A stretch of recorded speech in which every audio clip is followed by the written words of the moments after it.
Originally released in July of 2016 for the PS4, Adrift has you in the role of astronaut Alex Oshima, who floats through the wreckage of a destroyed space station, foraging for oxygen to replenish her damaged spacesuit, while conveniently having no memory of how the space station blew up.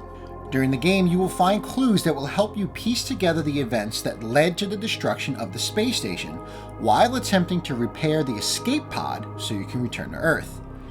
What happened to the remainder of your crew? Why are there so many oxygen canisters just conveniently floating around? How does a game for the PS4 have ties to the original release of the Xbox One? And what the hell are you actually supposed to be doing in this game? We will try to answer all these questions and more as we take a look at Adrift.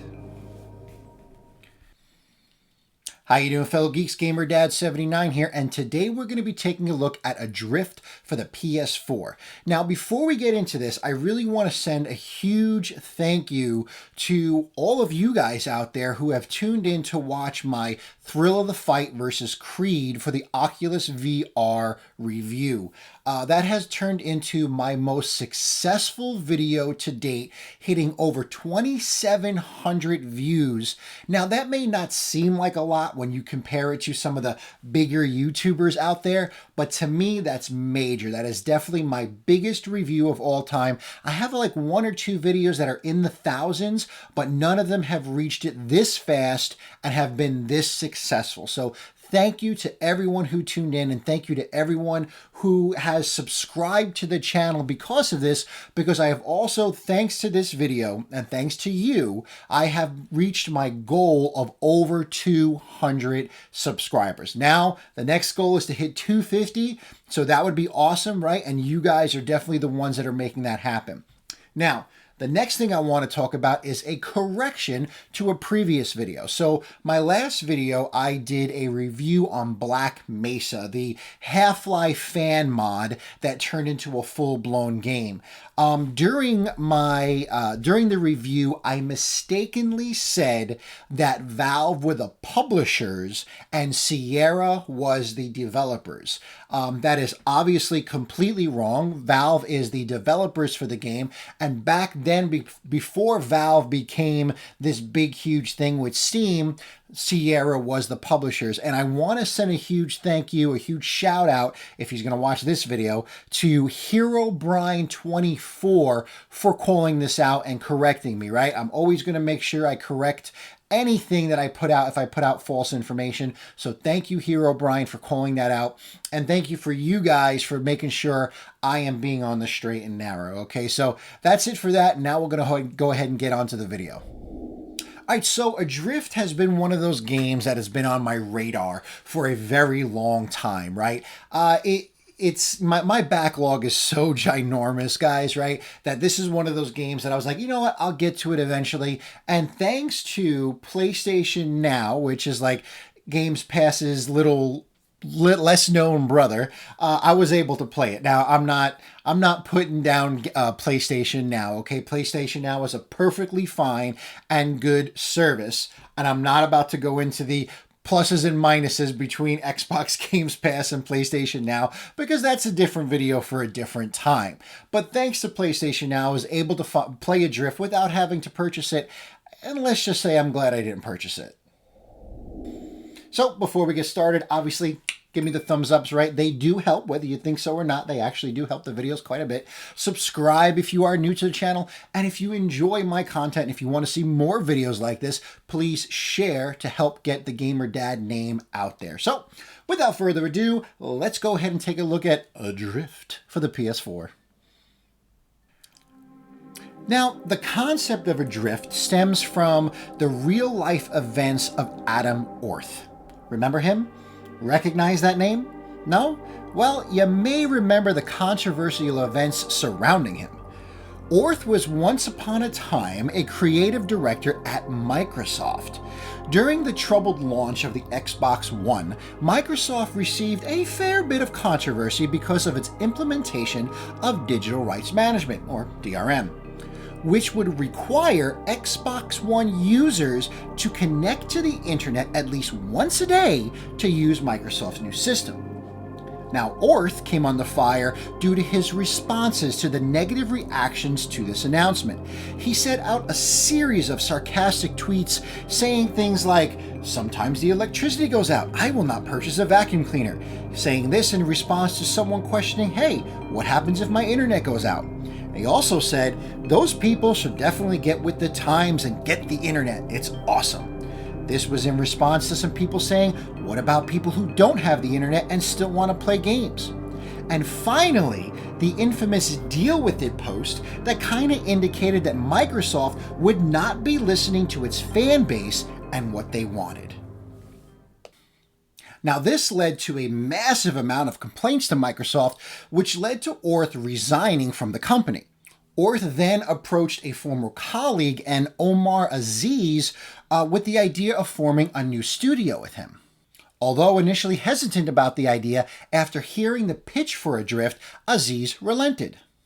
Now, I can't imagine why Aziz would be hesitant to join up with what was, at the time, probably one of the most hated men in gaming.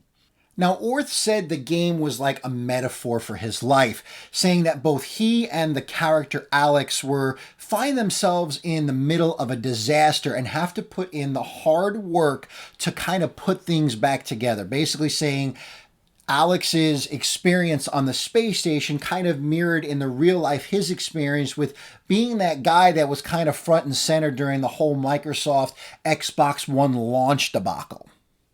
Orth said the game is about action, consequence, and redemption, which was a very intimate and personal theme that was very prevalent in his life at that time. Orth wrote the story of Adrift without any science fiction or supernatural themes because he wanted to make stories and characters that hopefully resonated with people because they're not typical video game stories. The game starts with you becoming conscious and not really understanding what was happening. You need to find oxygen fast because your spacesuit is damaged and your O2 is low. Not only that, but the damage has affected your thrust capability from your spacesuit, and now your O2 is shared between breathing and the thrust.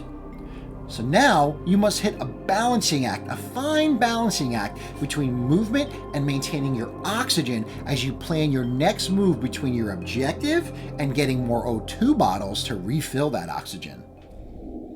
That is actually one of the main things I really enjoyed about Adrift was that balancing act that you had to kind of hit where you were maintaining your oxygen levels and your maneuverability. Now, I did die a few times at the very beginning of the game as I was just getting kind of used to the controls, but after a while I kind of figured out how to use my momentum after using my thrust to keep moving forward without having to waste my oxygen. Now, my biggest problem with the gameplay loop was that there really seemed to be a lot of O2 canisters just magically floating around. And unless you really went off the beaten path, unless you really went exploring, you weren't in any danger of really running out of O2. One of the biggest things you had was you kind of fighting with the map and figuring out where to go, and sometimes it would take you way off from where you had to be, and you wouldn't be in any range of any O2 canisters. Now, speaking of controls, it was fairly simple to pick up and use, though maneuvering in tight spaces was frustrating. The analog sticks allow you to move forward, back, and side to side, while the triggers and shoulder buttons allowed for rolls and for you to move up and down along a vertical axis.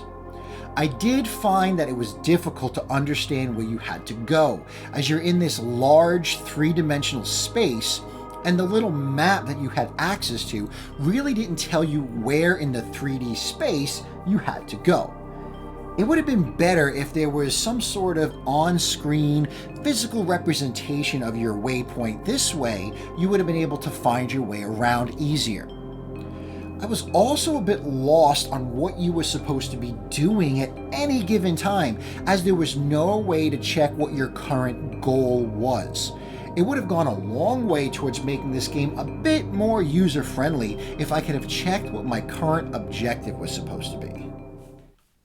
Now, to be fair, the objectives were not anything super confusing. You had to restore several of the ship's operations in order to get the escape vehicle operational so you can get back home to Earth. Now, each of the ship's systems are restored in exactly the same way. The core to each of the system's cerebrum is what they call them is damaged. You have to fabricate a new core and repair the system. That's pretty much it to the gameplay loop. You find oxygen, repair your core, rinse, and repeat. That's really it. I would have liked to have seen more variety in the mission types, especially in how you had to repair each cerebrum, as it kind of got repetitive and boring after a while, doing the same thing over and over and over again. As far as the narrative goes, it's pretty bare bones and can be confusing if you do not take the time to search out and find the different audio logs scattered throughout the destroyed station. All the way through the end, I was super confused as to what actually happened to cause the station to explode, making you seemingly the only survivor. The development team at 310 wanted to emulate the immersion of a world like Half-Life with the storytelling of a game like Journey.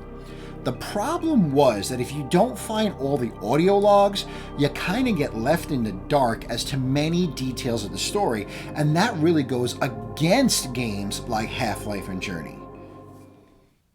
I finished the game being super confused as to what happened because I hadn't found all the audio logs. I didn't know you needed to find all the audio logs. Eventually, I had to go out and search forums just so I can understand the full story of the game and what caused the ultimate destruction of the station. The ending also doesn't give you a chance to finish things off the way you may want to. Now, one of your last objectives, and I hope I'm not giving away too much, is you have the option to send back to Earth all the data that you've accumulated, all the audio logs and anything else you've kind of gathered during your time exploring the destroyed station. You have the option of sending it back to Earth. You don't have to. However, there's two markers on your map. Remember, I kind of talked about how confusing the map could be. There are two markers on your map, one that leads to where you can send the information back and one that leads to the escape pod. Now, I talked about how confusing things are. When you go and you click on the door to the escape pod, that's it. You have no further action you can take. The game takes over, loads you into the escape pod, and you escape. Now, in other games that have something like this, you've all seen this before, where you kind of get that message where it goes, if you proceed further, you will not be able to go back and complete other objectives or something along those lines. The game would have went, again, a long way towards making things more user-friendly if it kind of gave us that message right there, because at that point, I could have went and did some more exploring. I fixed everything I needed to fix. Now I could have just concentrate on exploring the station and finding the rest of the audio logs if that's what I wanted to do. So I didn't even get the option of sending everything back or trying to find the rest of the audio logs to understand what happened in the story. Final thoughts. Despite its shortcomings, Adrift really did have me engaged throughout my time playing it. It's not a long game at all, going anywhere between about 4.5 to 11 hours. It seems like a lot, but it depends on how much you want to explore and find. I did keep expecting this big twist that would reveal the narrative and kind of explain things. When you look at other games like this, for instance, like Gone Home, there are several things that are spread throughout the house that make you question what was happening. Adrift really didn't convey that well enough to me. Really good narrative games like What Remains of Edith Finch don't hide the main plot points of the games, but they do drop hints as to other things that were happening, kind of encouraging exploration. Adrift didn't encourage anything because you never really understood what you were supposed to be doing. I guess my anticipation is what really drove me through the end, and ultimately I came away a bit disappointed by the experience as a whole, though there were bits that showed a lot of potential.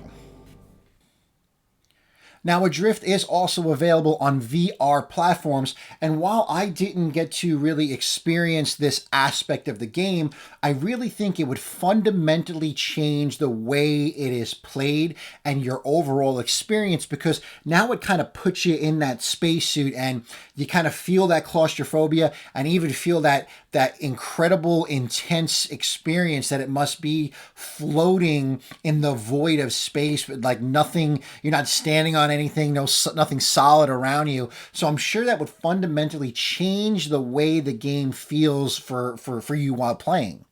I would also recommend a really good pair of headphones because a lot of the audio logs were really low and lower than everything else that was happening, lower than the ambient sounds, and it was really difficult for me to hear what the audio logs were saying. Thank goodness I had subtitles on. All right, that is it for today's video. Let me know in the comments section below if you have ever played Adrift and what you thought about it. All right, fellow geeks, until next time, I am GamerDad79. Keep on geeking on.